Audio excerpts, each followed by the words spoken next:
President Donald ট্রাম্পের উপস্থিতিতে white house সংবাদদাতাদের নৈশভোজ অনুষ্ঠানে বন্দুক ও ছুরি নিয়ে হামলা চালিয়েছে এক ব্যক্তি। ওয়াশিংটনে শনিবার সন্ধ্যায় হিলটন হোটেলে এই ঘটনা ঘটে।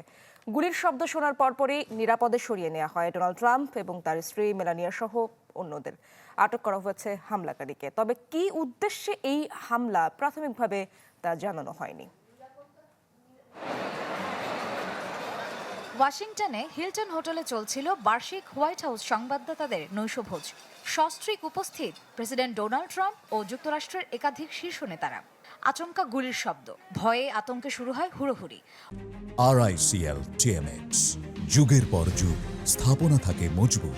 অনেকে আশ্রয় নেন টেবিলের নিচে। তৎপর হয়ে ওঠেন সিক্রেট সার্ভিস সদস্যরা।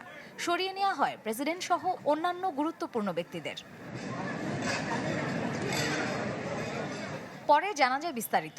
কোল টমাস অ্যালেন নামে 31 বছর বয়সী ক্যালিফোর্নিয়ার বাসিন্দা নৈশভোজের বলরুমের লবিতে প্রথমে গুলি চালায়।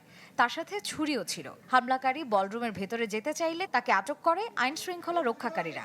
এ সময় এক কর্মকর্তা আহত হন।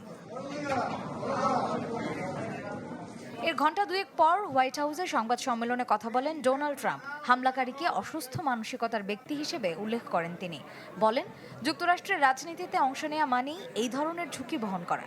মন্তব্য করেন, বিশ্বজুড়েই রাজনৈতিক সহিংসতা রয়েছে, কোনো দেশই এর বাইরে নয়। প্রাথমিকভাবে জানা যায়নি হামলাকারী কোন উদ্দেশ্যে বা কাকে লক্ষ্য করে আক্রমণ করতে চেয়েছিল। সোমবার তার বিরুদ্ধে আনুষ্ঠানিক অভিযোগ এনে আদালতে তোলা হতে পারে। 2024 সালের পর এটি তৃতীয়বার যখন প্রেসিডেন্টের খুব কাছে কোনো হামলার ঘটনা গেল।